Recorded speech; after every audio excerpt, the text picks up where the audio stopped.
2011 has been an astonishing year, and as the UK starts looking forward to 2012, it's a perfect moment to take stock of the year gone by.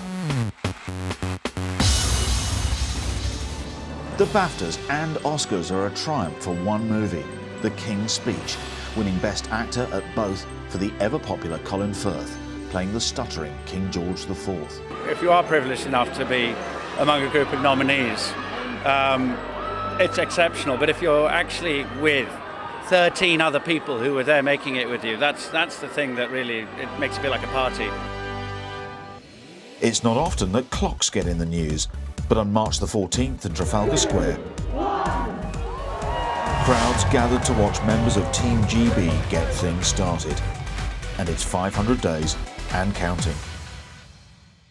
In April, there's a royal wedding to celebrate. Prince William, Duke of Cambridge, and Catherine Middleton marry in Westminster Abbey. The estimated TV audience is well over 1 billion people worldwide. On a perfect May evening, Wembley Stadium plays host to Barcelona and Manchester United in the Champions League final. The Spanish side walk away as worthy 3-1 winners in a real classic. Barça, Barça! By summer, the bulk of the Olympic venues are nearly complete, so it's time to test them out. Everything from divers to kayaks to cyclists, all anxious to get a feel for the new facilities, whether they're brand new or located amongst iconic landmarks. This is the third time London has staged the Olympics, and organisers wanted to not just be the biggest, but the best. So it's testing, it's operational readiness, it's allowing the competitors their moment to be able to compete under the very best possible circumstances. As the last New Year's Eve firework explodes over the Thames, Londoners get ready to welcome the world to their city.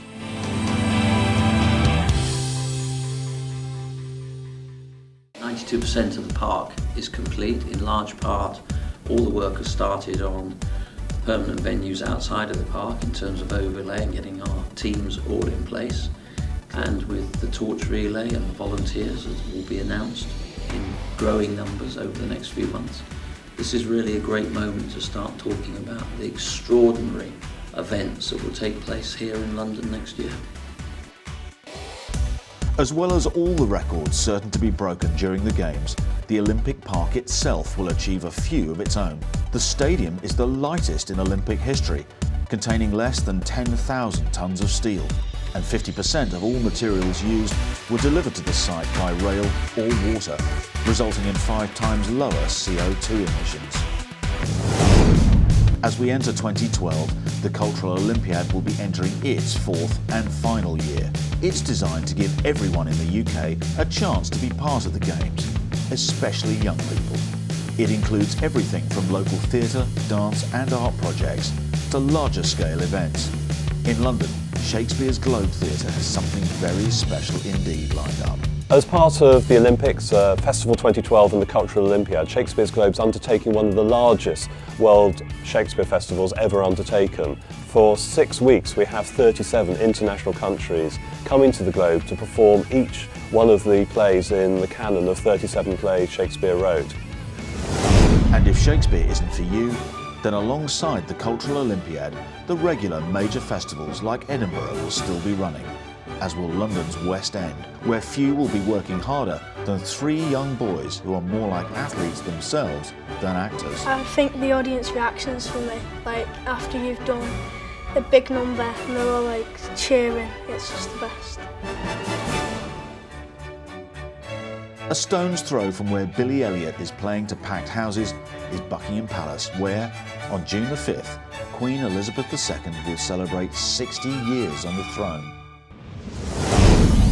But just over a month later, on the night of 27th of July, 80,000 lucky ticket holders and billions worldwide will witness months of painstaking preparations to deliver a show no one will ever forget.